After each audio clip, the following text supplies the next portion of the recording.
बंगाल का अगला मुख्यमंत्री कौन होगा? ये सवाल इस समय पश्चिम बंगाल की राजनीति के केंद्र में है। लगातार ट्विटर पर ट्रेंड भी कर रहा है कि आखिरकार शुवेंदु अधिकारी होंगे, क्योंकि विधानसभा चुनाव के रुझानों में भारतीय जनता पार्टी जिस तरह स्पष्ट बहुमत की ओर बढ़ती दिख रही है, उससे यह तय माना जा रहा है कि राज्य में सत्ता परिवर्तन की पटकथा अब लिखी जा चुकी है और अब निगाहें इस बात पर टिकी हैं कि मुख्यमंत्री की कुर्सी पर कौन बैठने वाला है। शुवेंदु अधिकारी हैं, समीक भट्टाचार्य हैं या दिलीप घोष हैं, इन तीनों में से कौन होगा जो पश्चिम बंगाल के बागडोर संभालेगा? देखिए, शुवेंदु अधिकारी का नाम सबसे आगे चल रहा है। कभी तृणमूल कांग्रेस के प्रमुख रणनीतिकार रहे शुवेंदु ने पार्टी छोड़कर बीजेपी का दामन थामा और बंगाल की राजनीति में नया समीकरण बना दिया। नंदीग्राम से लेकर राज्य के कई हिस्सों में उनकी मजबूत पकड़ है और उनकी आक्रामक छवि और इसी के साथ जो उनकी चुनावी शैली है, उसी ने बीजेपी के जमीन को मजबूती दी है, क्योंकि जो शुवेंदु अधिकारी हैं वो जमीनी नेता है। राजनीतिक विश्लेषक उन्हें एक सख्त और निर्णायक नेता के रूप में देखते हैं, जो प्रशासनिक अनुभव और संगठनात्मक क्षमता दोनों में फिट बैठते हैं। और इस समय बंगाल को इसी चीज की जरूरत भी है। दूसरी ओर शामिक भट्टाचार्य एक ऐसे चेहरे के रूप में उभर रहे हैं जो संतुलन और संगठन की राजनीति को समझते हैं, क्योंकि वे पहले से ही संगठन के तौर पर काम करते रहे हैं। वे पार्टी के भीतर सहमति बनाने वाले नेता माने जाते हैं और बंगाल के बुद्धिजीवी वर्ग में उनकी अच्छी पकड़ है। केंद्रीय नेतृत्व के साथ उनके करीबी संबंध है और उन्हें एक सुरक्षित और स्थिर विकल्प के तौर पर भी अब स्थापित किया गया है, खासकर तब जब पार्टी आक्रामक राजनीति के बजाय संतुलित प्रशासनिक छवि पेश करना चाहती है। और तीसरा सबसे बड़ा नाम है दिलीप घोष, जिन्होंने वर्षों तक बंगाल में बीजेपी के संगठन को खड़ा करने में अहम भूमिका निभाई है। उनकी बेबाक शैली और जमीनी कनेक्शन उन्हें एक मजबूत दावेदार बनाती है। तो इस तरीके से ये तीनों ही नाम, तीनों ही बड़े चेहरे अब सीएम के संभावित उम्मीदवार के तौर पर देखे जा रहे हैं। पार्टी कार्यकर्ताओं के बीच उनकी लोकप्रियता कम नहीं है और वे लंबे समय से बंगाल में बीजेपी के विस्तार का चेहरा रहे हैं। तो बीजेपी की जो राजनीति है उसमें ऐसा कुछ भी नहीं है कि पहले से तय है कि ये सीएम बनेगा, क्योंकि अक्सर चौंकाने वाले फैसले जो हैं वो देखने को मिलते हैं। ऐसे में यह भी संभव है कि पार्टी किसी नए या कम चर्चित चेहरे को मुख्यमंत्री बना दे, जैसा कि अन्य राज्यों में देखने को मिला है। अंतिम फैसला खैर प्रधानमंत्री मोदी और अमित शाह ही करते हैं। आप जानते हैं किस तरीके से लगातार जो है अलग अलग राज्यों में, चाहे मध्य प्रदेश हो, छत्तीसगढ़ हो, वहां पर नए नए चेहरे आए। 4 मई 2026 की सुबह से सामने आ रहे रुझानों ने बंगाल की राजनीति को पूरी तरह से बदल दिया है। बीजेपी 190 से अधिक सीटों पर आगे चल रही है, या तो जीत चुकी है या फिर आगे चल रही है। यह आंकड़ा 200 भी जा सकता है, जबकि टीएमसी 90 से 100 सीटों के बीच ही सिमटती दिख रही है। 294 सदस्यीय विधानसभा में बहुमत के लिए 148 सीटों की जरूरत होती है और बीजेपी इस आंकड़े को पार करती नजर आ रही है, कहीं उससे ज्यादा ही आगे निकल गई है। अगर ये रुझान नतीजों में बदलते हैं तो यह सिर्फ सत्ता परिवर्तन नहीं बल्कि 15 साल पुराने राजनीतिक दौर का अंत होगा।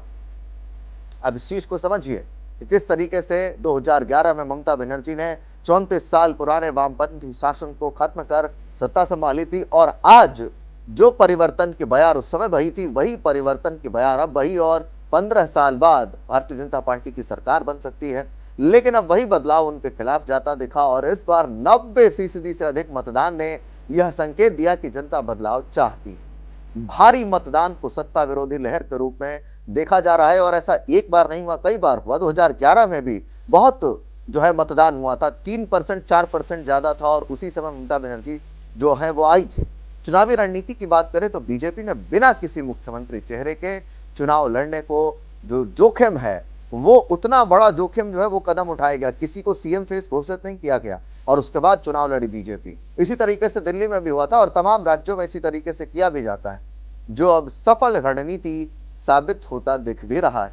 पार्टी ने भ्रष्टाचार, कानून व्यवस्था, महिलाओं की सुरक्षा, बेरोजगारी और विकास जैसे मुद्दों को जोर शोर से उठाया था।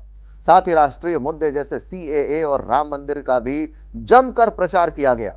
शुवेंदु अधिकारी जैसे नेताओं की एंट्री ने इस रणनीति को और धार दी, चमक दी और वही टीएमसी ने ममता बनर्जी के करिश्मे और कल्याणकारी योजनाओं पर भरोसा जताया था। लेकिन महिलाओं से जो योजनाएं कहे गए थे वो शायद पूरे नहीं हो पाए। मुफ्त राशन, सामाजिक सुरक्षा जैसे कदम जो है वो उनके चुनावी एजेंडे थे, लेकिन वो कहीं ना कहीं अब पीछे रह गए। और इसके कारण है सबसे बड़ा है भ्रष्टाचार, एंटी इनकम्बेंसी। इसी के साथ कानून व्यवस्था की चुनौतियां, जो कि आरजीकर जो मेडिकल कॉलेज का जो केस आया था, रेप केस, उसमें भी दिखता है। रोजगार के मुद्दे में उनके खिलाफ जो है लोग गए भी हैं। भवनीपुर सीट जहां ममता का गढ़ माना जाता है, वहां भी कड़ी टक्कर देखने को मिली। टीएमसी की गिरावट के पीछे कारण भी बहुत सारे हैं, कोई एक कारण नहीं है। 15 साल की सत्ता इतनी आसानी से नहीं जा सकती है। लोगों के मन में बदलाव की इच्छा, घोटाले के आरोप, पोस्ट पोल हिंसा, बेरोजगारी और बीजेपी की मजबूत रणनीति। किस तरीके से आपने देखा होगा, पहले चरण का मतदान हुआ, फिर कैसे वहां पर शुवेंदु अधिकारी के ऊपर हमला हुआ, तमाम जो है वहां पर कार्यकर्ता भिड़ते हुए नजर आए। ये सब कहीं ना कहीं दूसरे चरण के मतदान में प्रभाव डाले हैं।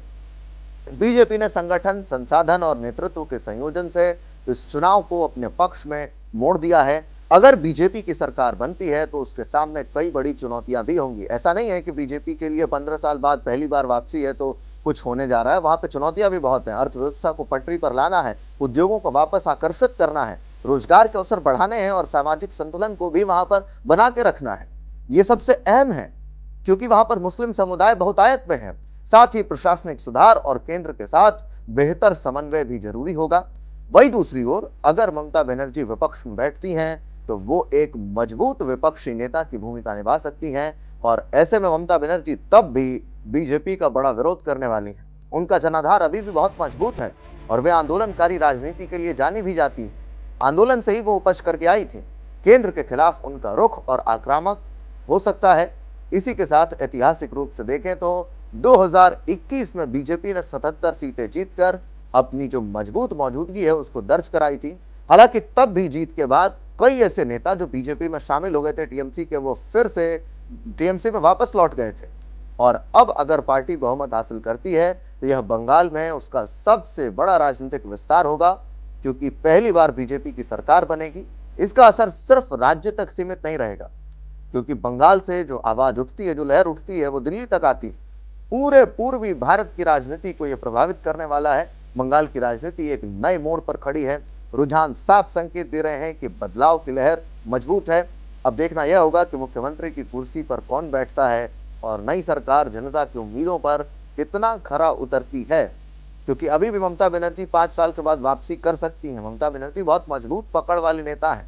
बंगाल के लोगों ने अपना जनादेश तो दे दिया है।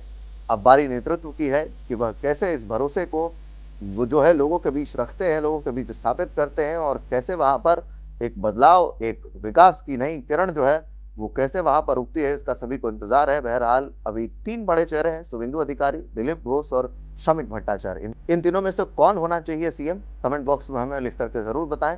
धन्यवाद।